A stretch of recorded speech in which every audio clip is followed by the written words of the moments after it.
Parazinho no podcast, esse é o nosso 14º episódio e o nosso convidado de hoje é o nosso amigo Sérgio Vieira, doutor Sérgio Vieira.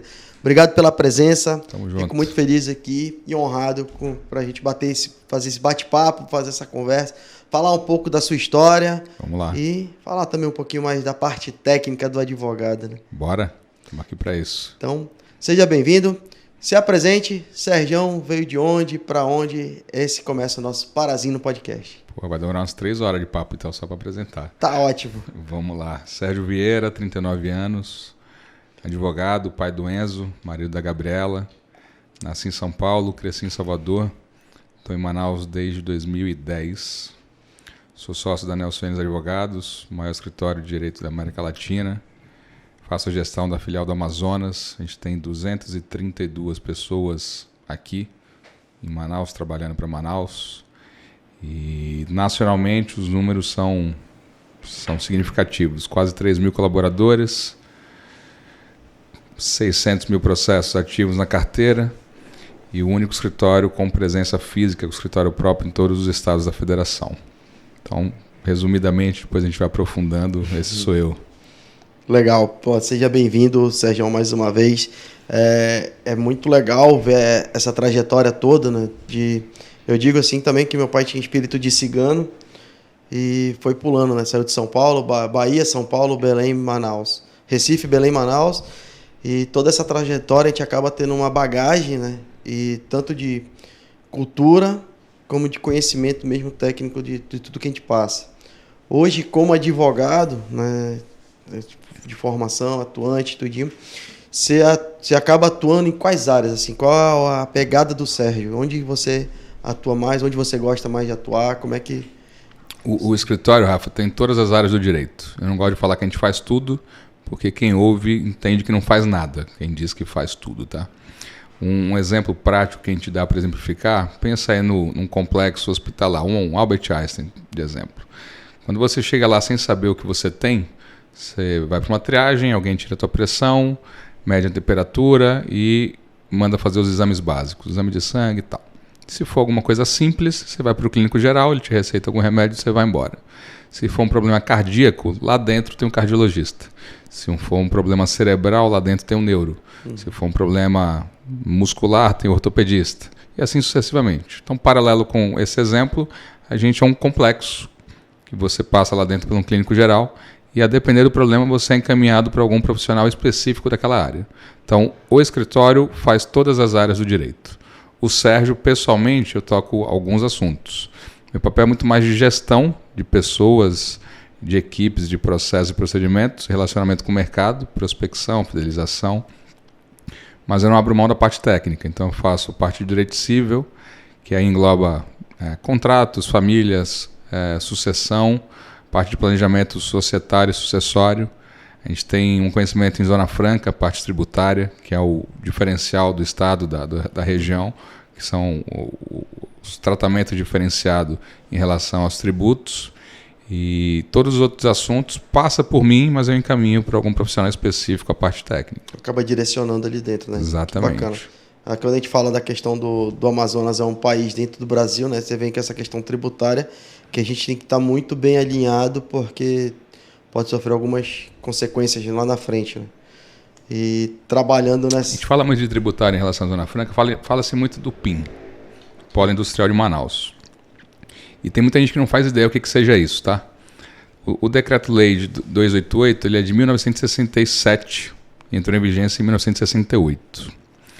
A grosso modo, o que esse Decreto-Lei cria? Cria uma Zona Franca, que aí tem vários modelos no mundo, e a Zona Franca de Manaus, a grosso modo, quando você compra alguma coisa do Brasil, do exterior, para cá, estando na Zona Franca, ela é mais barato. Alguns impostos não incidem. E quando você vende daqui para os outros lugares, você fica com uma margem maior de resultado. Então você compra mais barato, porque você não paga alguns impostos, e quando você vende, você tem um atrativo financeiro. Ganha-se, teoricamente, para ficar fácil, mais dinheiro. Você paga menos, vende pelo preço de mercado, você tem um markup melhor. E qual foi a finalidade na criação do Decreto-Lei? A gente está numa região longínqua do país, no extremo norte. Região de fronteira, com uma extensão territorial muito grande. Então, no período do regime militar, foi uma forma que se encontrou de trazer gente para cá, negócios, empresas, indústrias, e de fato trouxe. São cerca de 1.000 indústrias que estão aí instaladas, com o pano de fundo de pague menos imposto, tenha mais receita, mais resultado financeiro e esteja lá pelo este atrativo tributário. É um incentivo para estar aqui. Então, a gente está em 2023. Você faz as contas aí para 1968, dá 30 com 23, 53, 55 anos de um modelo de negócio que deu certo e está dando certo. Muito provavelmente, se não tivesse esse desenho tributário, boa parte de quem está aqui instalado, de indústrias nacionais de outros estados e multinacionais, talvez não estivessem aqui. Então, a finalidade quando se criou foi: vamos cobrar menos impostos para fomentar que o empresário, que a indústria, o comércio e o serviço se fortaleça, mas com o foco na indústria, e aí está aí o polo industrial, para que pagando menos impostos gere um atrativo para o empresário estar aqui. O discurso que muita gente ouve e não entende é isso, de forma bem prática. Pronto, um pouquinho de aula de tributário aí para você entender como é que... Sérgio também é cultura. Né, como é que a gente vive também aqui nessa questão. O pessoal muito pergunta, né? Como é que é a questão da tributação no Amazonas e tal? Tem essa diferença? Vale a pena, não vale? Então, tá explicado aí um pouquinho mais aí dentro do Parazino Podcast aí. Obrigado, Sérgio, por essa explanação, a questão do tributário, né? A questão de sucessão, a gente enxerga muitas empresas, pelo menos assim, a gente vem acompanhando muitas empresas dentro do Amazonas que passam por sucessão, às vezes não completam e às vezes também o que acontece é que na sucessão acaba quem assume não conhece realmente o mercado da própria empresa e acabam fechando, né? A gente teve vários empresários que fecharam seus negócios aqui por uma má sucessão. Esse trabalho também você consegue fazer e ele é mais, pode dizer assim, ele é mais difícil por causa das pessoas envolvidas ali. Como é que você consegue, você enxerga assim para fazer esse trabalho da sucessão? Boa pergunta. Eu fiz faculdade de 2002 até 2006, 5 anos de Direito em Salvador. E minha monografia, eu trabalho final de curso, em 2006, 14, 17 anos atrás, o tema da monografia foi planejamento sucessório. Então é um tema que está em pauta atualmente, mas que em algum momento era meio novo. Tá? Pensa na empresa como filho. A gente é pai, é fácil para a gente entender. É um discurso simples, a gente fala que a gente cria filho para o mundo. Então a gente educa, a gente ensina, a gente coloca num curso, a gente cerca ele de ferramentas para que uma hora com 18, 24, em algum momento, ele saia de casa e toque a sua própria vida, certo? Certo. Case, tenha filho, tenha independência. E aí vem os exemplos, né? Tem filho que não sai da barra da saia da mãe, tem filho que não sai da sombra do pai, tem um monte. Empresa, na primeira geração, paralelamente, é um filho. Você tem a concepção dele do zero. Você abre o CNPJ, você abre a primeira porta, você contrata, você varre, você vende, você apaga a luz, você acende a luz, você faz tudo. A empresa é você. À medida que a empresa... Eu-keep, né? Eu presa. Eu presa. Eu presa. E, teoricamente, no paralelo, na analogia com a criança, você tem que criar uma condição que ele faça 18 anos e ele possa sair de casa. Que ele tenha continuidade, que a vida não termine quando você, por alguma razão, não quiser mais estar na frente da empresa. Então, sucessão empresarial é a empresa ter continuidade independentemente dos fundadores. E não tem fórmula de bolo, porque não necessariamente o herdeiro é sucessor. E vou explicar. Um pai funda uma empresa e ele pensa em deixar marido, mulher e um filho. O pai funda uma empresa. O pensamento natural é o filho vai assumir. Só que ninguém combina com os russos. As pessoas não perguntam para o filho se ele está afim de assumir, se ele pensa em fazer alguma outra carreira, se ele quer morar numa outra cidade. Tá? Um pensamento tradicional. E está tudo bem. E esse filho pode ir lá com seus 20 e poucos anos não querer assumir a empresa. E aí? Fecha a empresa? Então, esse aí, as pessoas não pensam nisso. Então, naturalmente, o filho ele é herdeiro. Tudo que o pai construiu, na ausência dele, esse filho vai herdar. Mas não necessariamente ele é sucessor no negócio. Ele pode não querer estar à frente do negócio, está tudo bem. Tem que ter essa possibilidade mapeada. Por isso o negócio morre? Não. Você pode profissionalizar o seu negócio, contratar um CEO de mercado, alguém que toque a empresa e os herdeiros receberem os dividendos disso. remunera todo mundo e o que sobrar de lucro divide para os herdeiros. Então, se a gente pensar que a empresa é maior que as pessoas envolvidas, tem que se pensar em como aquele negócio vai sobreviver ao tempo. Passar pela segunda, pela terceira, pela quarta geração. Mais de 70% dos negócios não resistem à passagem da primeira para a segunda geração. E aí vem um choque cultural, um choque familiar, um choque de educação. Ainda é um assunto um pouco que se tem tabu de falar de morte. Tem duas certezas na vida: a morte e os impostos. Não tem como fugir disso. A morte você pode até questionar, os impostos não. Então, se morte é certeza... Se a gente tinha uma certeza, agora a gente tem duas, né? Duas, a morte e os impostos. Não concordo com uma, a morte talvez não, os impostos eles são certos. Então, brincadeiras à parte, a vida tem começo, meio e fim.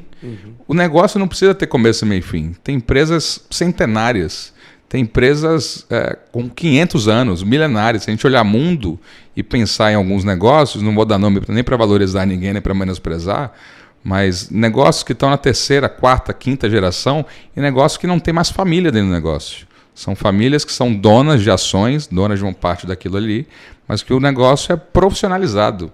Legal. Vamos pegar exemplos macros. A Apple existe sem o Steve Jobs. Ele tem um mérito dele, ele foi o precursor, ele impulsionou, mas se imagine quando ele morreu, não sei nem qual iPhone que estava, iPhone 3, iPhone 4, sei lá qual iPhone está. A gente está no iPhone 14. Então o negócio continuou. E tem vários outros exemplos que na ausência do gestor, a gente teve o exemplo do que o negócio deixa de existir, porque não tem um plano de sucessão, não está profissionalizado. A gente tem exemplos de negócios que ficaram melhores e maiores. Sim. Então, não falar a respeito não é uma decisão inteligente. E presumir que o filho, por ser filho, vai ser um sucessor natural, você precisa, no mínimo, conversar com ele. Porque se ele falar, pai, aqui, obrigado, não estou afim, você já está claro para você que você vai ter que buscar outra opção. Qual é a outra opção? Você pode vender a sua empresa, você pode comprar alguma outra empresa, algum outro grupo e trazer os gestores da outra para dentro. Você pode contratar gente de mercado e colocar na cadeira de executor.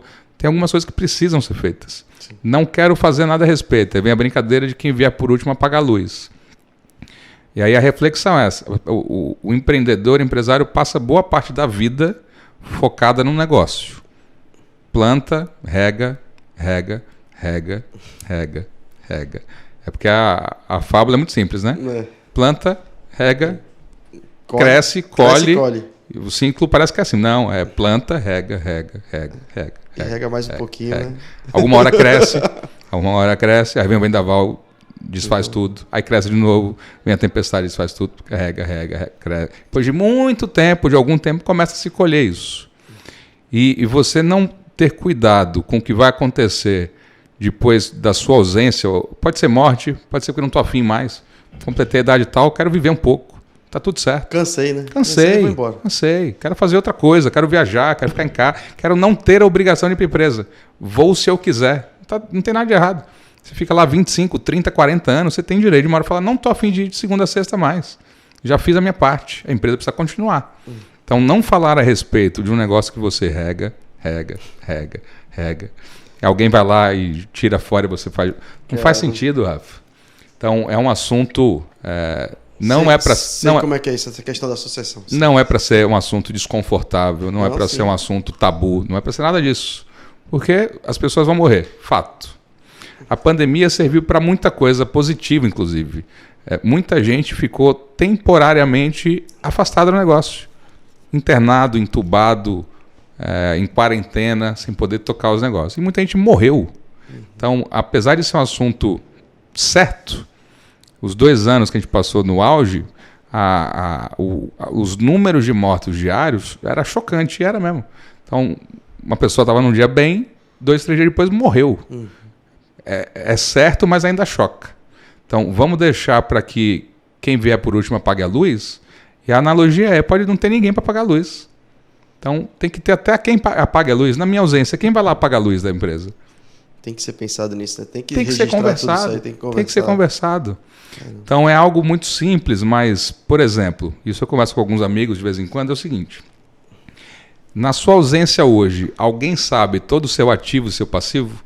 O que você tem para receber, tudo que você tem que pagar? Você tem isso? Na sua ausência, alguém sabe de absolutamente tudo? Não. Pronto. É algo de se pensar e colocar. Pronto, tá aqui. Ó. Isso aqui é meus ativos, isso aqui é meus passivos. Te vira. Agora tu já sabe. Já tem alguém para pagar a luz para mim, né? Ah, não quero falar a respeito. Não tem problema. Pendrive. Pega um pendrive e fala, aqui, ó. Na minha ausência, tudo que você precisa saber tá aqui. E guarda. Pronto. Ou deixa um amigo, deixa o contador, deixa um advogado. Deixa o advogado. Deixa eu, advogado?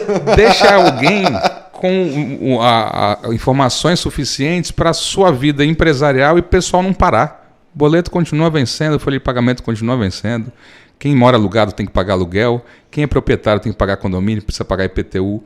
E aí, quando você não organiza isso, e é natural ainda, o patrimônio se perde. Tem gente que tem patrimônio que não está registrado ainda. Está em nome de terceiro porque não transferiu. O DUT do carro você não transferiu para o seu nome. Tem um monte de coisa que é normal. Você tem prazos e dentro desse prazo a gente acaba fazendo, mas se você morrer e ninguém souber disso, o negócio se perde. E a empresa é um ativo que é maior que o dono. Porque a empresa é somatório de pessoas. O que é o CNPJ? Não é absolutamente nada. Somatório de pessoas. Aqui na Paracabo, se não tiver ninguém trabalhando, não tiver estoque, não tem empresa. Não. Tem um CNPJ aberto. Mas, então, o ativo é um negócio formalizado com gente trabalhando. Tem que ter fornecedor, tem que ter fluxo de caixa, tem que ter estoque, tem que ter vendedor e tal. Aonde tem centralizado isso? Geralmente nos sócios e nos gestores. E está tudo certo. É assim que é. Mas tem que ter um planejamento, um plano de sucessão. Na minha ausência, fiquei entubado 30 dias, 60 dias, 90 dias. Para o negócio? É razoável parar um negócio de 30, 40, 50 mil pessoas pela ausência de um? Eu acho que não. Então, sabendo que pode acontecer e uma hora vai acontecer, escreve. Não quero deixar público, não tem problema. Põe no cofre. Dá na mão de uma pessoa de confiança, de um amigo, enfim. Alguém na sua ausência precisa ter uma quantidade suficiente de informações para que a vida não pare. Pessoal, familiar e a empresarial. Cara, que bacana, né? Já falou de tributos, já falou de sucessão. Deixa eu te contar um negócio que eu lembrei agora. Uma vez eu estava num voo, Manaus-Boa Vista, com um amigo. A gente sentado lá no avião. E ele estava viajando muito esse ano. Um outro advogado que trabalha no escritório. Aí tá ele quieto lá pensando. Uma hora ele virou para mim e falou, Sérgio, tenho viajado muito. Falei, chances de acidente de avião são pequenas. Mas quanto mais você viaja, maior a chance de você estar neste pequeno percentual de risco. Falei, continue falando que eu quero ver onde você vai chegar. Ele falou, como eu estou viajando muito, eu estou me expondo mais a risco, então eu posso morrer de acidente de avião. Falei, ótimo papo para ter durante um voo, né? Ótimo. Ele falou, e eu não tenho ninguém que tenha as informações mínimas necessárias da minha morte. Senha de banco, cartão de crédito, propriedade, tal. E eu gostaria de deixar você com essas informações. Falei, eu fico lisonjeado, mas perceba que estamos no mesmo voo. Você não tinha outra hora para falar essas coisas, né? Se você tem um risco alto e eu estou com você no mesmo voo, espera pousar para você me contar. Se você me contar em voo e o seu risco for hoje, você vai gastar assunto à toa. Porra, a gente vai estar aqui. Você só fez falar para mim, tudo bem. Você fica contando sua história em 1 hora de voo, mas com esse risco, espera pousar. E depois que pousou, ele me compartilhou algumas coisas que eu precisaria saber. Pronto, aí foi mais fácil, né? Então, olha aí que bacana. A gente já falou de tributário, a gente já falou de sucessão.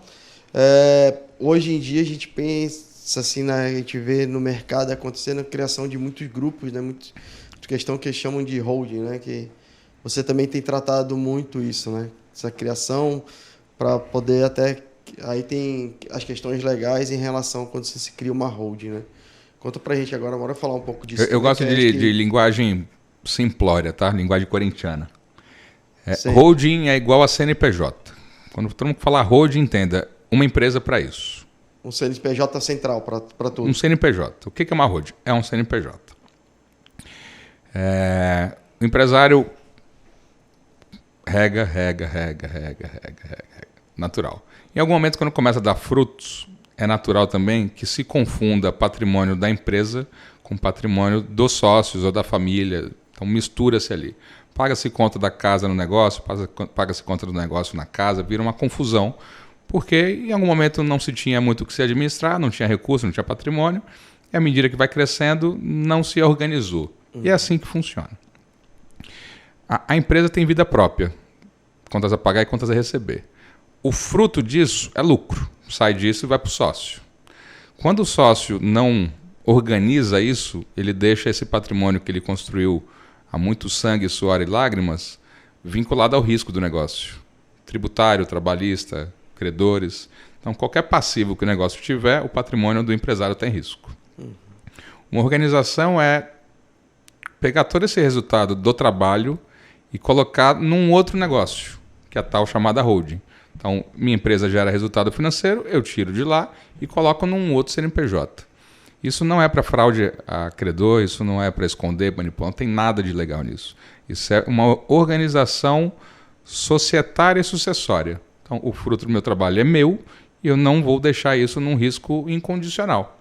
Legislação brasileira e Poder Judiciário, você dorme com dinheiro na conta, acorda com ele bloqueado. E você que se vire para explicar que aquele bloqueio não está correto. Então, holding é você abrir um CNPJ, este é um dos exemplos, para você colocar o seu patrimônio adquirido lá. O que facilita com isso? Na sua ausência, ao invés dos herdeiros falarem sobre casa, carro, aplicação e tal, eles vão falar sobre percentual da empresa, dona de tudo, e os herdeiros têm direito a um percentual da empresa, não sobre cada bem individualmente. Então, não se discute algodão doce, xícara e pipoca. Se discute quais são as cotas de cada um em relação à empresa que é dono de todo o patrimônio. Isso é uma organização via holding societária e sucessória. Você acaba tendo menos confusão numa certa ausência de alguém, de herdeiros quererem brigar pelo valor. Ah, eu tenho isso, tenho aquilo. Não, se você já tem bem distribuído ali, não, tá aqui, o percentual certo é esse, é isso aqui. Então, você acaba alinhando, fica mais prático e fácil, né? Exatamente. É menos dor de cabeça para todos que estão dentro daquele CNPJ. Pô, e eu penso que é mais proveitoso e produtivo para quem está à frente do negócio, construindo, gerando riqueza, construindo patrimônio, decidir qual vai ser a destinação disso de forma clara do que deixar no risco de tanto negócio quanto patrimônio se desmoronar por má gestão, por briga de irmãos, briga de parentes, de mãe e filho, que é o que a gente está acostumado a ver acontecer aí no dia a dia, infelizmente. Caramba, Esse aqui é o nosso 14º episódio do Parazino Podcast. Esse hoje foi oferecido pela turma da Croque. Essas pipocas que são maravilhosas, pipoca gourmet aqui. Hoje o oferecimento deles aqui, conversando com o Dr. Sérgio. Pipoca é algodão doce, né? Pipoca é algodão doce, é a rap algodão doce e a pipoca gourmet. A evolução do algodão doce, depois eu vou experimentar. Eu lembro que eu ia pro parque, pro circo. Era um negócio que era maior que eu quando era criança, né? Sim, monstruoso. Feito naquelas máquinas ali, você pegava. E pra criança eu lembro que eu olhava aquilo e imaginava que era algo pesado, né? Até você descobrir que algodão doce é levíssimo. Parece que tem um volume monstruoso. Depois que você passa o dedo aqui, 1 quilo vira 2 gramas. Mas vou experimentar. Legal. Memória de infância. Isso aí a gente remete, né? À infância. Eu comia pipoca aqui e fiquei feliz pra caramba porque é bem bacana. Então, hoje é o oferecimento deles, grandes parceiros, são um pessoal bem fantástico. Mudando um pouco assim da parte técnica do Dr. Sérgio, né, que está dando essa aula pra gente aqui hoje, a busca de conhecimento do Sérgio Vieira, né? Não para nunca, né? Você não cansa de buscar conhecimento, de estar sempre nessa atividade. Te encontra em vários treinamentos, em vários cursos e conta um pouco pra gente dessa busca incansável assim. Meu pai é contador, minha mãe é psicóloga e eu cresci. Meu pai é mineiro de Itajubá, minha mãe é paulistana, casaram em São Paulo, eu nasci em 83. Meu pai era auditor de Big Four, então ele foi transferido para a Bahia. E meu pai sempre foi professor de curso de graduação, pós-graduação, curso técnico e tal. Então eu cresci num meio que o estudo, a leitura do jornal diário, a leitura de conteúdo, a leitura da Barça, eu cresci no meio que visualmente a rotina de casa sempre tinha alguém estudando alguma coisa. Aí fica imaginando, o Sérgio vai falar que era um excelente aluno. Não, eu não era. Mas o meio favorece. Eu sempre fui um aluno nem de 0 nem de 10.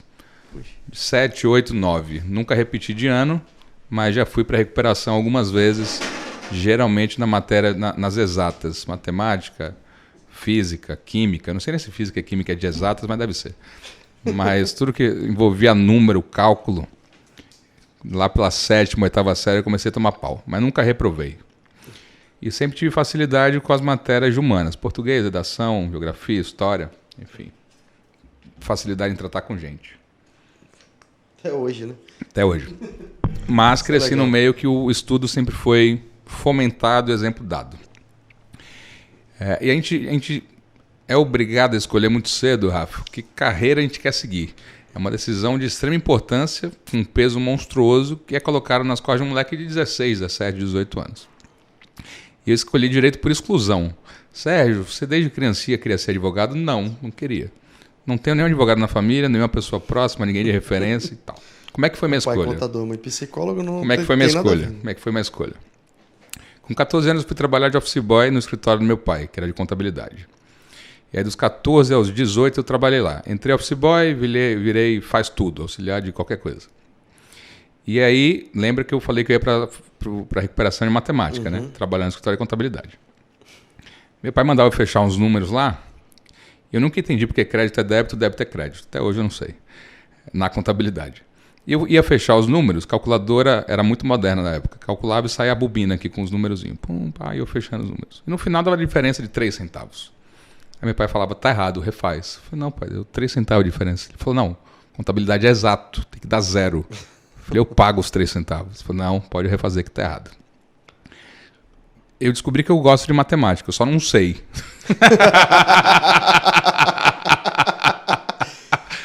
Aí o pessoal brinca, advogado só sabe calcular 20%. Mentira. A gente calcula 10% e multiplica por 2. Porque se for 20 direto também não vai. Pronto. A matemática é essa. Não dá certo, né? Então, pela dificuldade com a matéria, somado com a experiência de trabalhar no escritório de contabilidade, eu descartei as exatas. Restou humanas e biológicas.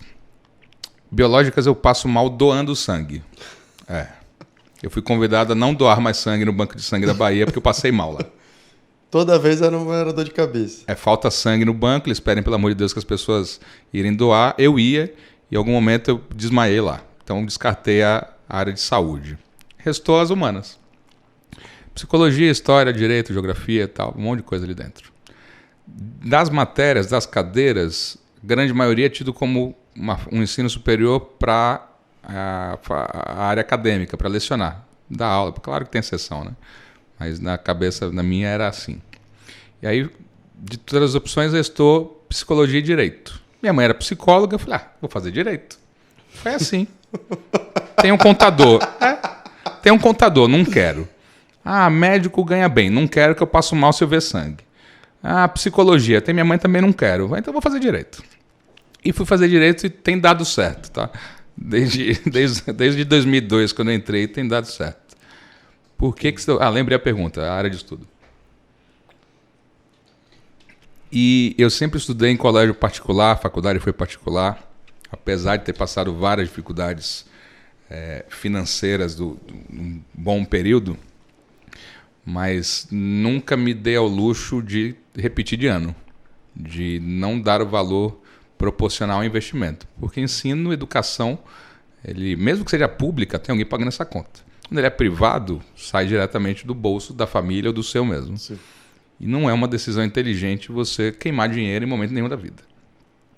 Então, sempre dei uma boa atenção.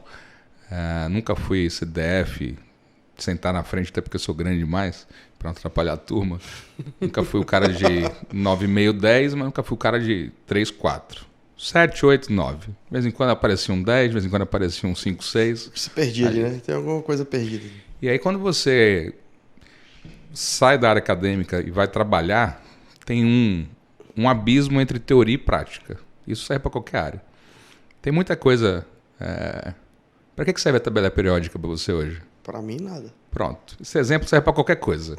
Cada um que estudou alguma coisa vai lembrar. Porra, eu não uso... A sua tabela periódica pode ser qualquer outro assunto. Tem muita coisa que a gente perde um tempo, ou investe um tempo, que você não usa nunca mais na vida. S é igual a SO mais VT. Sorvete, deve ser isso a fórmula de física. Decorei. É isso. Tabela de Linus Pauling. Lembra isso. disso? Um S2, 2S2, 2PC? É isso. Eu sei, aprendi porque aprendi na marra, mas Decorou. tu usa pra quê? Então a analogia é isso. Tem muita coisa que a gente é forçado a decorar que não serve para PN. Não vou falar o que é PN porque é óbvio. Então, e aí na prática você precisa de outras características, de outros conteúdos que nenhuma faculdade ensina. Então, quem faz administração aprende a ser empresário? Não. Quem faz engenharia sai um engenheiro pronto para tocar uma obra? Não. Quem faz direito e passa na OAB pode advogar com abrir seu escritório no dia seguinte? Não. Vai tomar na cabeça, mas muito, muito. Fato, qualquer área. Formou em medicina, não fez residência, vai abrir um hospital. Vai dar errado. Se for sozinho, na loucura, vai dar errado. Ou se der certo, agradeça a Deus. Então, formo em direito, vou trabalhar em escritório e eu sempre gostei, Rafa, de circular em outras áreas. Tinha congresso de... Eu nunca fui para um congresso de direito, zero, por duas razões. A primeira porque eu não tinha dinheiro e a segunda que não era um ambiente que me atraía. Eu passo a semana toda com essa galera aqui. Eu vou viajar com essa mesma galera para ficar 5, 10 dias com as mesmas pessoas, falando dos mesmos assuntos, numa outra cidade? Não. Eu posso ir para essa outra cidade com uma outra galera. Eu ia com os amigos que faziam administração, que faziam engenharia, que faziam medicina, porque eu ouvia outros assuntos e estava com as pessoas que eu não estava no dia a dia. E isso eu sempre gostei de fazer. Sempre tive amigos mais novos e mais velhos. Sempre tive amigos de todas as classes sociais. Sempre me dei bem com gente. E isso ajuda a você, às vezes, perceber que o jardim do vizinho não é mais verde. Estou fugindo da resposta, mas vou voltar lá. Então, termino o direito, vou advogar. E o advogado ter conhecimento técnico, o que a Paracabos espera de um advogado? Que ele seja um bom advogado tecnicamente. É isso. Isso é suficiente por si só? Tem uma fila de gente boa no mercado. O que você tem que ter além disso? Eu, como prestador de serviço, eu preciso falar e preciso que você entenda. Sim. A obrigação não é sua de saber o conteúdo. A obrigação é minha de saber explicar. Então, comunicação, faculdade de Direito não ensina. Não tem lá uma cadeira, uma matéria de oratória, de... Você encontra muito advogado técnico falando nos seus termos que o teu cliente é capaz de não entender. O cliente finge que entende, mas prefere alguém que possa ser menos qualificado tecnicamente, mas que fale a língua do empresário. Que sente na cadeira e consiga explicar o que o empresário quer saber. Vai traduzir para ele o que, vai traduzir, que realmente é. Exato. Então, eu fui buscar, e tenho buscado sempre, outras ferramentas para agregar meu trabalho técnico jurídico, isso como advogado. Meu papel hoje na estrutura é mais focado em gestão e relacionamento com clientes.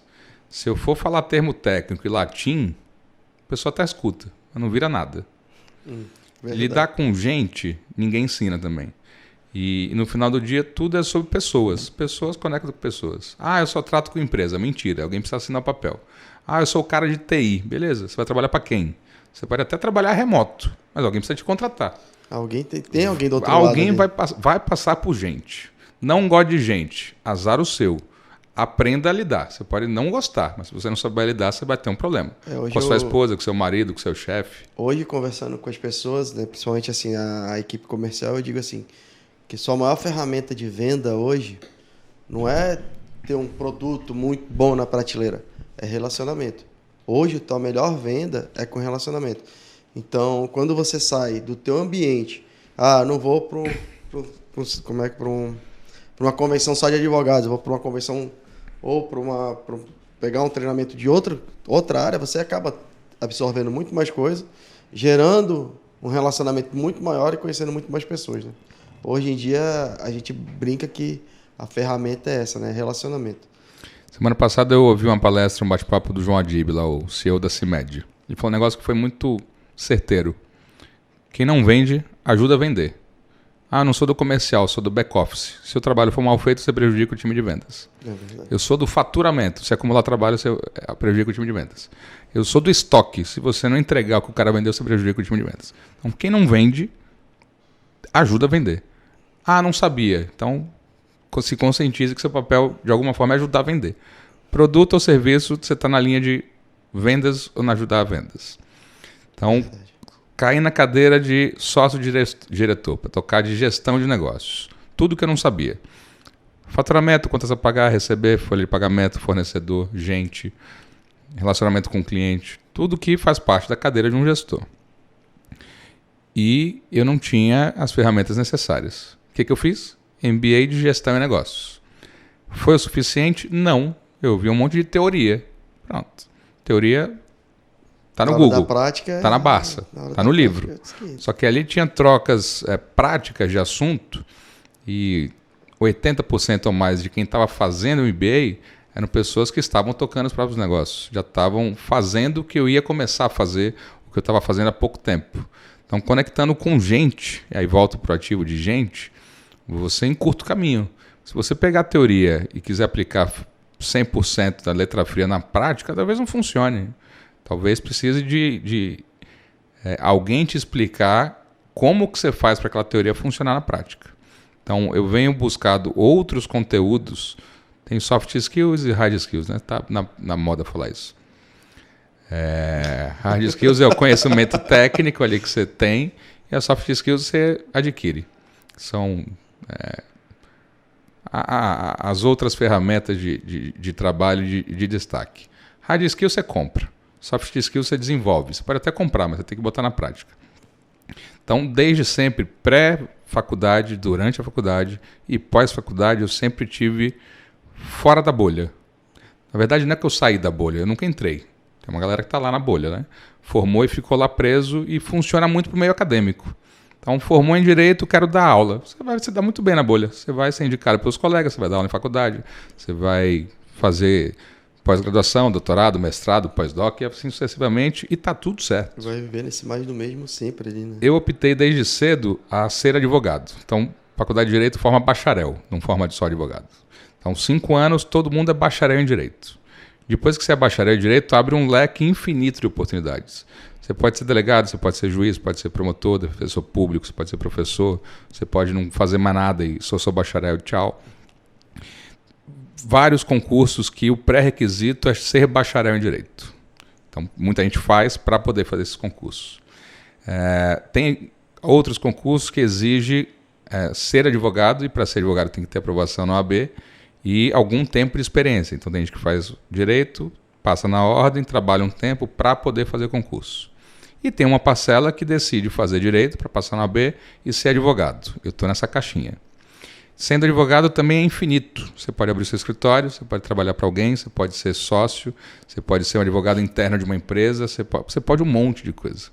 Eu decidi que eu ia ser bacharel, advogado e trabalhar para empresários, negócios. Eu vou prestar serviço para empresários. Foi o nicho que você escolheu, né? Foi. Tem cliente pessoa física? Tem. Geralmente vinculado a algum negócio. O sócio da empresa tem um assunto pessoal, a gente toca. Mas se alguém, pessoa física, do nada bater na porta, não é o nosso público-alvo. A gente quer atender empresas e empresários. Então está muito definido isso. Como é que eu conquisto ou me sobressalto e apareço num universo de 1.300.000 advogados? Tem que ter mais alguma coisa além de ser bom. Se a gente chega para qualquer empresa, da quitanda da esquina do seu Zé, para uma multinacional e fala, eu sou bom, o seu Zé vai falar, eu também sou, filho. Eu quero saber o que mais você pode fazer por mim. Eu sou barato. Aí você entra nas outras regras de mercado. Ser barato funciona para algum mercado. Tem empresa que fala, não quero advogado barato. Eu quero advogado caro. Ou eu quero advogado que cobre proporcional ao que ele entrega. Porque o caro ou barato é relativo. Se você paga pouco e o trabalho dele é péssimo, é caro. Se torna caro. É óbvio. Ele vai te dar um passivo em algum momento. Você finge que paga, ele finge que trabalha, o passivo continua sendo do empresário. O contraponto é, se você paga caro e ele não vale aquilo tudo, aí sim é caro. Então tem que ter um equilíbrio disso. Então, quando a gente entende que regra de mercado serve para todo mundo, você tem que se posicionar. A gente é mais barato? Não. Mais caro? Talvez. A gente entrega um pacote de solução proporcional ao preço que a gente cobra. É serviço. E reza a lenda que não se coloca preço no trabalho dos outros. Então a pessoa entra aqui na Paracabos, olha na prateleira, está caro. De duas uma, ou você disponibiliza alguma margem que você quer, você fala, obrigado, pode ir no concorrente comprar. E a rede social, a internet facilita isso. Sim. O cliente abre, ele vê lá, está na prateleira 200, vai ter na internet de 100 e vai ter de 500. O mesmo produto com a mesma referência. Aonde está a mais-valia? No atendimento, na estrutura da loja, no pós-venda, no prazo de entrega, no serviço de entrega, tudo no relacionamento com o cliente. Tem todo um valor agregado que não é só o produto na prateleira. Para a gente, como serviço, é ainda mais difícil. Porque o teu cliente ele entra na loja para comprar xícara, ele pega a xícara, ele vê a xícara, ele vai na referência da xícara, ele consulta. Aí ele vê lá, essa xícara custa de 30 a 75, a mesma xícara. O meu é serviço, Rafa. Ele não tem como comparar o trabalho do Sérgio com o trabalho do Dr. João. É outro produto, é outra xícara. Não é o mesmo produto. Ele não consegue garantir que ele vai pagar o valor X e comprando por aqui o produto é aquele, se comprar por lá não vai ser aquele, é outra coisa. Eu cobro porque eu sei o que eu vou entregar, né? O tipo de serviço, né? É diferente. Só que na nossa relação de serviço, inverte a ordem. Aqui você vê a xícara, você valida qual é a xícara, que você compra e leva a xícara embora. O nosso cliente primeiro paga, via de regra, depois ele vai saber qual xícara ele vai receber. Se valeu ou não a pena. Se valeu ou não. É exatamente isso. Então é mais delicado ainda. Ele pode sair com a percepção que ele comprou xícara e levou aquele copinho de plástico, pagou pela xícara e saiu com um copinho pequenininho, ou que ele pagou pelo copinho pequenininho e saiu com uma xícara. Pô, legal. Então, a busca continuada é para entender como pensa a cabeça dos tomadores de decisão. Quem contrata, o que ele leva em referência e de valor. Então, eu quero atender empresários, eu preciso conversar a língua do empresário. Não adianta ficar falando um monte de termo técnico. Tem que andar no meio. Eu preciso saber todos eles. Em algum momento eu vou usar isso para o meu trabalho. Mas meu potencial cliente não está no congresso de advogados. Está advogado lá. O advogado pode até indicar o colega, mas advogado geralmente não contrata advogado. Ou é pouco negócio que se gera ali. Quem contrata está em outro lugar, está em outros ambientes. E como eu sempre gostei disso, ficou fácil. Estando em outros ambientes, você acaba sendo... você se destaca porque tem poucos ali. Sim. Alguns grupos de negócio não tem advogado no meio. Quando tem um ou dois. Ainda tem o ranço que o advogado é chato. E ainda me apresento. Eu sou advogado, mas eu sou legal. Calma que... A reação é essa aí. Fala, pô, sou advogado. Quebra o gelo, né? Sou advogado. Pô, o nego já segura a carteira, o celular, dá uma guardada aqui para ninguém mexer. Fala lá, vem mais um cara chato querendo vender alguma coisa. E aí quando você vai desconstruindo... E o meu negócio, o escritório, é um negócio, é uma empresa. A gente tem números gigantescos. Olhar para Manaus, tem 232 pessoas na folha de pagamento. Caramba. A gente tem um faturamento significativo. Tem 110 mil processos ativos. Então é um negócio. A gente tem processos e procedimentos tão robustos quanto ou até maior do que muitas empresas que estão no mercado. Seja ela do segmento que for. Então eu entendo como é que funciona isso, porque eu faço às vezes de gestor. Então fica mais fácil conversar dos assuntos que são relacionados a qualquer empresa. Relação a dificuldade com o funcionário, turnover, faturamento, comparação com o mesmo mês do ano anterior, crescimento, inflação, mesmos assuntos. Só muda talvez o produto e às vezes nem isso. Então aí facilita o dia a dia. Bacana. Estar assim num grupo onde tem vários empresários, tive a honra de participar e de encontrar nesse mesmo grupo, você enxerga que as dores de um é a mesma dor do que o outro, só muda de endereço, né? Então... E você acaba absorvendo isso e tratando dessa maneira. Isso aqui a gente consegue enxergar. Mudando um pouco do lado do Sérgio advogado, do Sérgio gestor, conta um pouco pra gente da questão, como é que foi escrever um livro. Para você que é do direito, falar um pouco desse livro que você fez, você criou junto com outro parceiro. Né? E conta pra gente. A tríade obrigatória do homem na vida, não sei nem se mudou, né? Mas na minha cabeça não tem essa. Não quer plantar uma árvore. A minha foi o feijãozinho no copo de plástico na escola. No algodão. Fazer o filho. O Enzo tem 7 anos, você conhece, e escrever o livro. E em algum momento, todo mundo tem uma fase que você tem a síndrome do impostor, né? Todo mundo fala, faz isso, dá aula, dá mentoria, dá palestra, conta sua história. Fala, porra, será, velho? Tô afim, não tem público para isso, né? E essa do livro, eu vinha pensando em algumas coisas que ainda tem o hábito, mas caiu muito em desuso. É só ver o número de livrarias que faliram, né? Todo grande shopping, aeroporto tinha grandes livrarias. Os aeroportos já não tem mais, salvo raríssimas exceções. Faliram, porque o mercado mudou. Foi para o digital, foi para o Kindle, foi para as plataformas online, onde você consome de outra forma. E aí eu pensando no tal do propósito e do legado, eu falei, aqueles devaneios que a gente tem de vez em quando, tem coisa que você anota, é igual o 31 de dezembro, né? Você anota um monte de coisa para o ano seguinte, 90% você não faz. Vou perder peso, vou malhar mais, vou dormir melhor, vou comer melhor. E aí, em algum momento nessa lista tinha lá, escrever um livro. E deve ter ficado uns 2, 3 anos, virando o ano nos 31 de dezembro, e só estava lá escrever um livro. E eu não tinha a menor ideia do que fazer. Eu só tinha a vontade, a ideia de deixar um legado. Então, você morre, o livro está lá publicado. Se alguém vai ler, se não vai, está lá. O pior cenário é ficar na prateleira lá, alguém vai passar e falar, vem cá, que livro é esse? Ah, meu amigo Sérgio e tal. Já valeu a pena. E se ler e gostar, comenta. Se ler e não gostar, não fala para ninguém. E aí... E aí, coisas que você não sabe fazer, ou você vai se aprofundar e aprender como fazer, ou você conecta com quem saiba. É assim.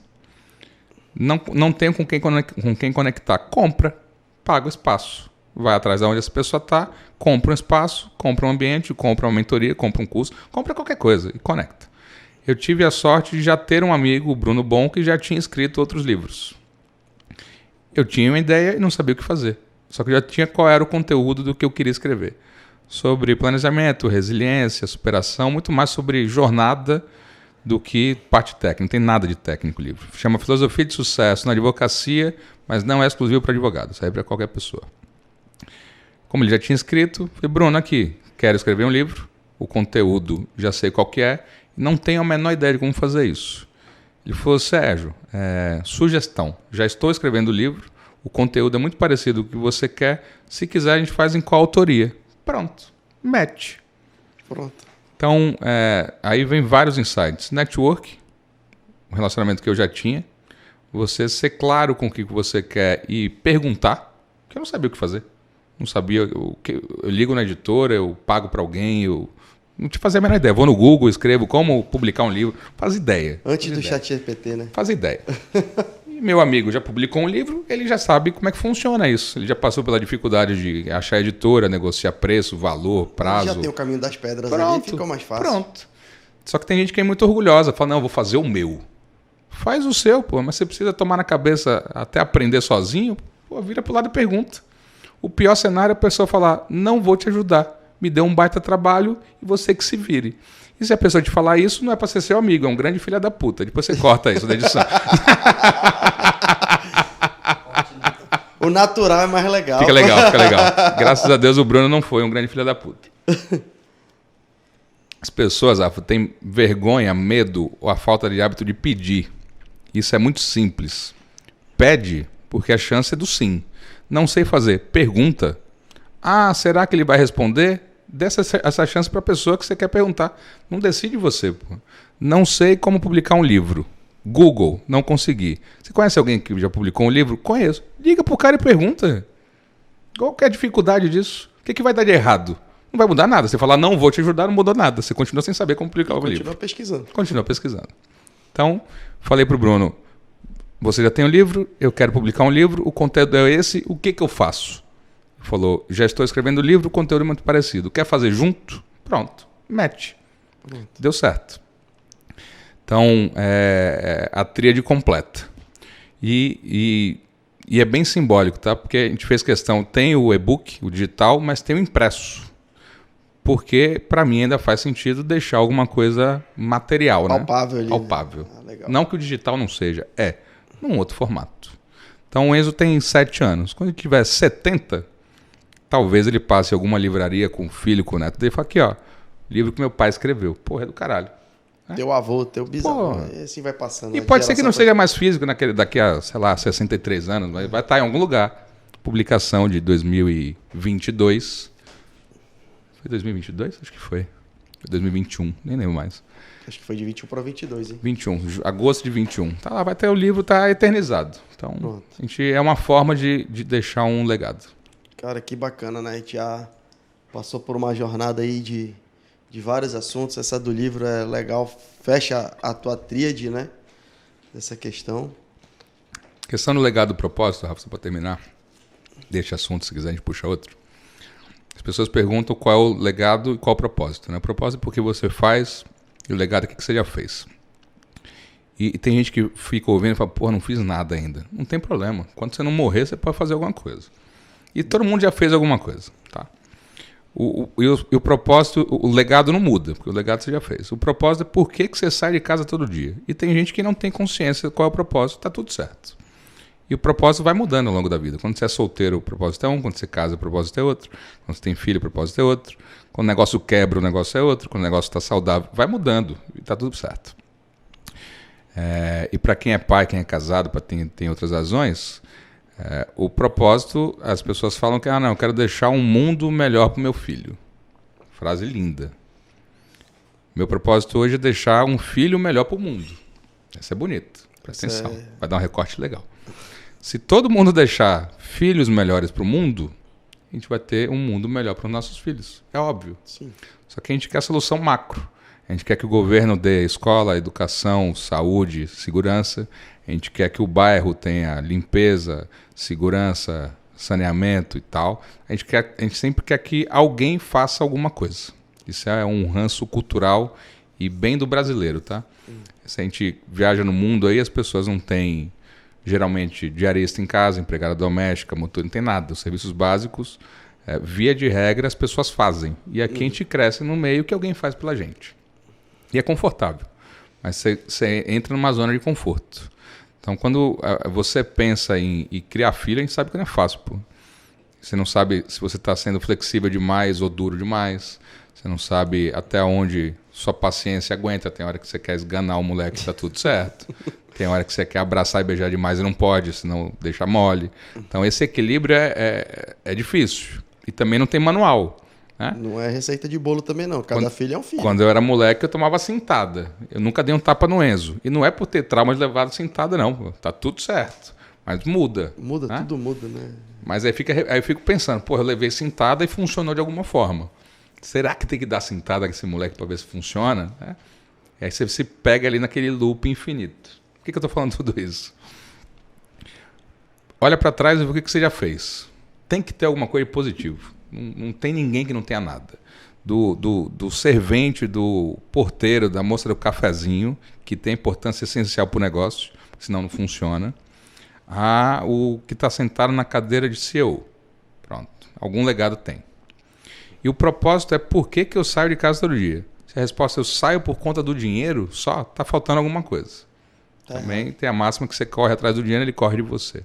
Tem que ter alguma coisa a mais. Sérgio, o mundo é capitalista. É mesmo, a gente trabalha para ganhar dinheiro, tá tudo certo. Porque as pessoas têm ranço de falar dinheiro, parece que é sujo, que é feio. Lembro que quando era criança a gente ouvia que tinha... Acho que deve ter um porquê, né? Porque o dinheiro realmente, o papel é sujo. O papel fica rodando de mão em mão, o papel tá sujo. Mas a gente acaba crescendo achando que dinheiro é sujo. Então, dinheiro não é sujo, não. Se você trabalha, entrega resultado e recebe dinheiro por isso... Tinha muita gente que tinha na cabeça que ter dinheiro é errado, né? Ter muito dinheiro é errado. Ter muito dinheiro, a pessoa vai ficar assim e tal, vai mudar, vai ficar soberba. Então, tem gente que acha que ter muito dinheiro é errado. E se a pessoa conquistou de forma errada. Né? Se a pessoa ganha muito dinheiro, Mas tá uma errado, verdade é que para conhecer a pessoa, dê dinheiro e poder a ela. Isso é verdade. Porque aí as pessoas têm espaço e ganham o direito de se excederem ou se mostrarem quem são. Enquanto você não tem espaço, não tem dinheiro, você, enfim, é mais um na multidão e faz parte também. Segue o barco. Você não tem poder de escolha, você não tem voz. Quando te dá um cargo, uma caneta e te dá condições financeiras de mandar, aí as pessoas se rebelam. Mas quem sai de casa focado só em ganhar dinheiro, a tendência é que não funcione. Se você não gosta do que você faz, você não gosta da sua rotina, você trabalha num lugar que não te agrada, você vai lá obrigado, não faz sentido. Você não vai entregar um bom resultado, você não vai crescer financeiramente. Então, encontra o teu propósito, que aí sim você consegue construir um legado. Bacana, olha essas dicas fantásticas aí do bom esse. Sérgio Vieira, né? Doutor Sérgio Vieira aí, dona... E aqui, não tem raça pra cima não, tá? Não, porque a internet tá cheia de receita de bolo, receita de sucesso, fique rico, 5 em 6, 6 em 7. Mas isso aí não... Aprenda a ter uma empresa de venda de equipamentos de sucesso. E o cara que ensina isso nunca teve uma empresa de venda de equipamentos de sucesso. Tem um monte de advogado recém-formado ensinando a ter um escritório de sucesso, o cara não tem. Então, cuidado com o vendedor de sonhos. Ele nem ele tem um escritório, né? E fica iludindo a turma toda. Quem se posiciona dizendo, eu vendo curso, beleza, aí eu respeito. A parte é ensinar como vender. Eu vendo um pacote que ensina a vender, beleza. Agora, se o cara me monta um curso de como fabricar caneca, e ele nunca fabricou uma caneca? Não, né? E aí é que todo dia sai duas pessoas de casa, o esperto e o tonto. O esperto finge que vende, o tonto finge que compra, mas alguém paga essa conta, geralmente é o tonto. Então, na ânsia de comprar facilidade, e golpe está aí porque tem quem caia. Porque na ânsia de comprar facilidade, as pessoas pagam. Então, um curso de R$ 99,00 com alguém ensinando algo que ela nunca fez, não vai funcionar. Aí a pessoa paga, alguns praticam e não funcionam, outros... É igual academia, né? A gente fala, tá pago. Por quê? Porque tá no cartão de crédito. A fatura chegou, tá pago, né? Porque a gente vai lá. Tá fidelizado ali, mas não vai. O cara olha pra academia e muda a rota, né? Vamos pro café que é mais gostoso. Se não for lá malhar, bicho, não vai rodar. Não tem jeito. Então, cuidado com o vendedor de sonhos de fumaça. Valida se o que está sendo vendido aquela pessoa já fez. Ou já validou, já praticou, já entregou resultados. Se não, busca outra pessoa. Porque tem bastante gente capacitada para te ensinar como fazer. Hoje o digital tá muito assim, né? Te entrega muita facilidade. É muito simples o cara alugar um carro importado para fazer uma propaganda, ir na frente de uma casa, fazer propaganda, dizer que a dele não é. E falando um pouco do digital, né? Hoje a gente vê que vocês têm feito um trabalho muito forte no digital. Vocês têm um certo limite, né? A OAB tem uma certa repreensão em cima dessa questão do advogado, tá nas redes sociais, tá falando muito, mas como é que você tem tratado isso? Eu vejo os vídeos que você vem fazendo, tem os vídeos que a gente acaba compartilhando porque se torna até engraçado e é verídico, né? Então, como é que é esse mundo do digital para vocês? Falar por mim, tá? Até 2019 eu não fazia, não gostava de fazer. Não gosto de estar na frente da câmera, não gosto de um monte de coisa. Não é que não gosto, não faço questão. Sérgio, você gosta de aparecer no jornal? Não necessariamente. Tem gente que gosta e investe nisso e está tudo certo. Eu preferia estar atrás da câmera fazendo um bastidor. Mas percebi que rede social, Instagram, Facebook e todas as outras é mais um canal de comunicação. Como todos os outros. E-mail, telefone, WhatsApp, pessoal, ao vivo, offline, online, tem trocentos.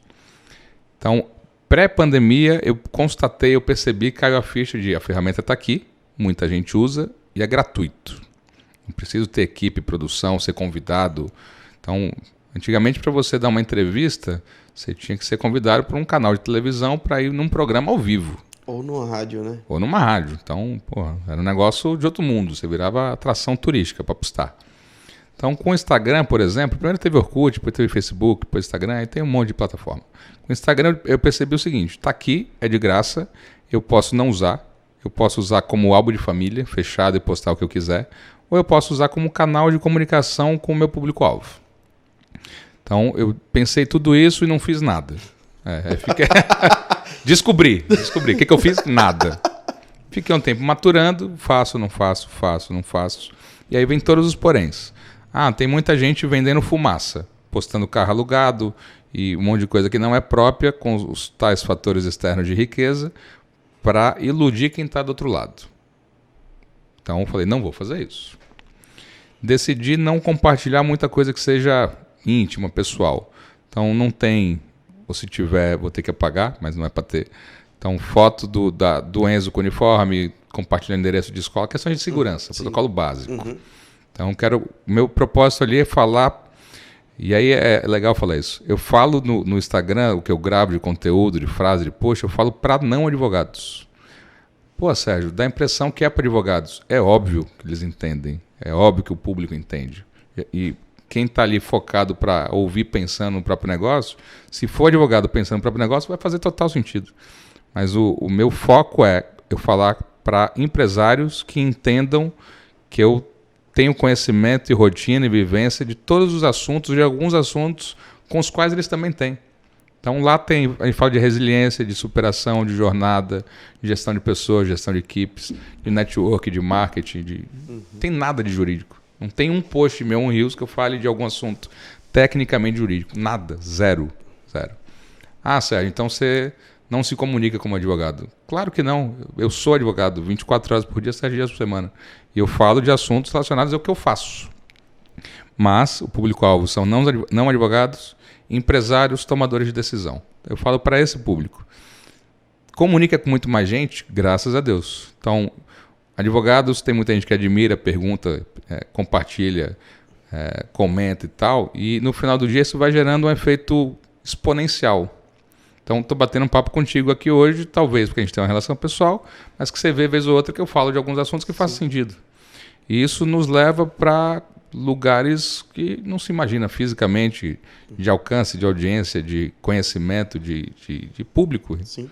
Então, a escolha foi, vou fazer, já que vou fazer da melhor forma que eu posso fazer. Isso não tem nada a ver com custo, é só precisar de um telefone, uma câmera e mais nada. E faz. E botar a cara, E botar a cara. E precisa ter constância. Primeiro post, primeiro Reels, fica bom? Não, claro que não fica, você nunca fez, pô. Então, faz o quê? Vai ficar torto, vai gaguejar, vai travar e só faz, né? Faz o quê? Olha quem faz bem, vê o que ele faz bem. Ah, você não tem uma mega produção. Não precisa, faz o melhor que você tem. Então não quero gravar texto, eu não quero gravar vídeo, porque eu não me sinto à vontade com câmera. Beleza, escreve seu texto. Não vai no ChatGPT e copia. Não pega o post do amiguinho lá, dá um Ctrl+C, Ctrl+V. Faz o seu, pô. Então, quando você fala e escreve sobre aquilo que você acredita, fica fácil. Porque se você perguntar, eu sei explicar. Se eu pegar o conteúdo de alguém, postar como se fosse meu, e você me perguntar, eu tô ferrado. Vou falar, dá um pause aí, porque eu preciso dar uma estudada. Então, eu uso com essa finalidade. Comunicação sobre carreira, como um todo, sobre negócios, falando para não advogados que são tomadores de decisão. E isso abre portas infinitas. Claro que vem com um estigma que a gente administra. Virou blogueiro, digital influencer, sei lá mais o quê. Hoje a última denominação é creator, né? Agora você é creator. Pronto, tem um monte de nome.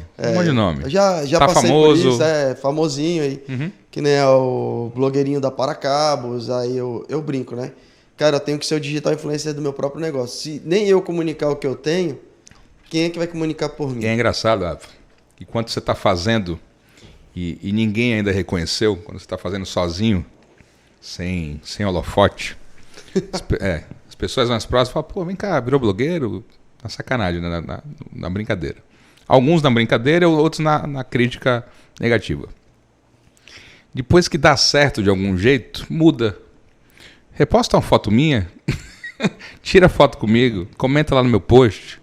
É muito sutil a mudança. Cara, Depois que alguém vai lá e comenta, porra, o Rafael da Paracabos comentou na sua foto, você é amigo dele, velho, me apresenta. Falei, não é você que achou que eu virei blogueiro, digital influencer, que isso aqui não serve pra porra nenhuma? Acaba gerando outras conexões, né? Agora você quer que eu faça a ponte?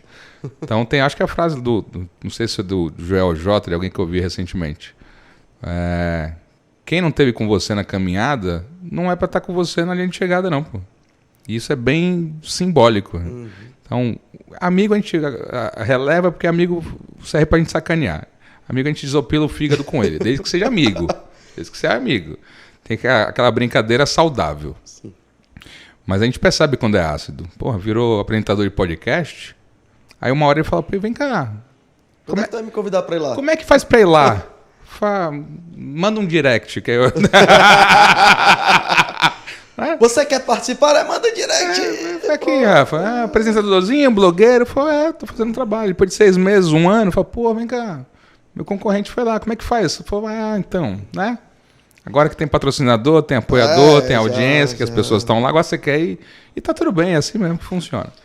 Mas dá uma repercussão quando você faz com verdade, como qualquer coisa. Quando você faz com boa vontade, com energia, não tem como não dar certo. Eu acho muito bacana, né? Hoje a gente está no 14º episódio, né? Então a gente começou gravando com os internos aqui da Paracabos, fiz com a Vanessa, fiz com o Guilherme, depois com as pessoas que estão próximas aqui dentro. E aí foi crescendo. Temos os apoiadores, que nem a Croc, hoje é a nossa apoiadora. Chegou hoje a Croc com a Rap. A gente tem a Lili Vivi Cafés também regionais, que é que é a nossa parcelona também no Parazinho Podcast. E assim, a tendência é crescer mais. É algo que eu gosto muito. Então, eu gravo podcast desde 2015. Divulgava? Não divulgava. Tava gravado em algum lugar? Tava gravado em algum lugar. E aí teve o boom do podcast, todo mundo fazendo. Eu peguei e falei, cara, eu vou puxar um Parazinho, vou puxar um podcast para mim de novo, dentro da Paracabos, mas não vou falar de produto. Se você perceber, todos os meus episódios não estão falando de produto Paracabos. Eu prefiro que meus convidados venham aqui e a gente faz. É um bate-papo, não tem script. Vender não tem sem nada. vender. É vender sem vender, sem mostrar o que vende. Sim. Então, para mim, isso é muito gratificante, porque passam pessoas aqui comigo, contam a sua história de vida, porque assim, é tão bom quando você ouve a história da pessoa, você vê de onde ela veio, você vê, pô, ela passou por isso, trabalhou disso. Que nem a gente, todo mundo tem uma jornada. E isso para mim é muito legal, e é a pegada do Parazinho Podcast.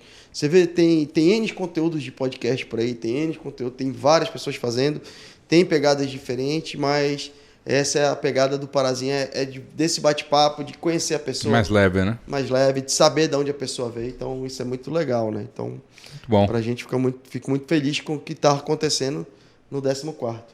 Quanto tempo a gente tem? 1h06. Eita, porra. Então, tá mentira é com nós mesmo, pô. Não é? Então, vamos fechar. Bora. Então, Sérgio, eu queria que você deixasse pra gente aqui uma mensagem pro Parazinho no podcast. A gente vai finalizando por aqui. Queria agradecer mais uma vez a tua visita, a tua vinda, né? E obrigado pela parceria também. Deixa o recado aí. Obrigado pelo convite, obrigado pelo pessoal aqui da produção, pela estrutura muito bem organizado, patrocinadores. E para finalizar, é simples, é um resumo do que a gente falou aqui, tá? Não tem fórmula mágica, não tem receita de sucesso, não tem caminho curto, não tem comprar solução mágica. Uma explicação recente dos atletas olímpicos que batem recorde, o que eles fazem durante 4 anos de treinamento se resume muitas vezes numa prova de 5, 10 segundos. Então, o que eles fazem? Geralmente eles abdicam de muita coisa e fazem poucas coisas com profundidade e reiteração. Treina de segunda a segunda, todos os dias do ano. Se a gente replicar o exemplo do atleta olímpico para o nosso dia a dia, a gente sabe o que precisa fazer. A dificuldade está em abdicar e abrir mão do que precisa ser renunciado e focar algumas coisas. Rede social é muito bom, mas se a gente passa o dia ali com o dedinho para cima, o dia passa e a gente não fez nada. E a culpa não é do mercado, a culpa não é do concorrente, a culpa é nossa. Então, eu brinco que criança faz o que quer e adulto faz o que precisa ser feito. E na prática tem muito adulto fazendo o que quer ainda.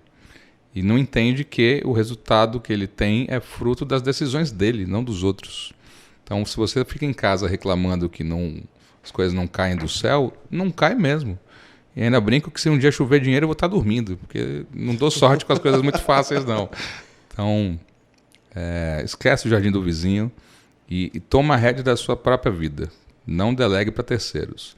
Vou começar a fazer quando alguma coisa... Não, amigo. E aí, de novo, é capacidade e oportunidade. Capacidade depende só da gente. Não tem o conteúdo, vai estudar. Não tem o domínio, se vire. Porque tá tudo gratuito aqui na internet. Antes era mais difícil. Para ter uma Barça em casa era caríssimo. Agora só precisa de internet. E todo mundo tem. Não tem, pega do vizinho. E aí, eu tenho capacidade, mas não tenho oportunidade. Se vira. Pode não ter emprego, trabalho tem. Então, pipoca. Até virar pipoca gourmet, isso aqui é pipoca. Qualidade altíssima. Tem gente vendendo pipoca e dando certo. Tá aqui, ó, exemplo prático. Porra, você é vendedor de pipoca? Vai, tá aqui, ó, croque. Mexendo, depois você manda lá para casa. Então, qualquer negócio feito com qualidade, com intensidade, não tem o melhor milho. Não tem problema. Faz a melhor pipoca. E vende bem, vendido. Não fica sentado com o celular na mão esperando que alguém compre pipoca. O cliente vai passar, vai olhar para sua cara, você está desinteressado com o seu próprio negócio. Ele vai no outro carrinho de pipoca, que pode ter uma pipoca não tão boa, mas tem um vendedor motivado ali. Ficou longa a resposta, mas essa é muito boa. Então, faz dentro das suas possibilidades, estando capacitado, porque a oportunidade ou vai aparecer ou você vai criar. De novo, pode não ter emprego. Trabalho tem para todo mundo. Obrigado, doutor Sérgio. Obrigado, meu Tamo amigo. Junto. Parazinho no podcast. Quero agradecer aqui a Croc, a Lili Vivi, que mandou pra gente aqui também, grande parceira nossa do Parazino Podcast. E finalizamos aqui hoje, Parazino Podcast. O próximo pode ser você. Tchau, tchau.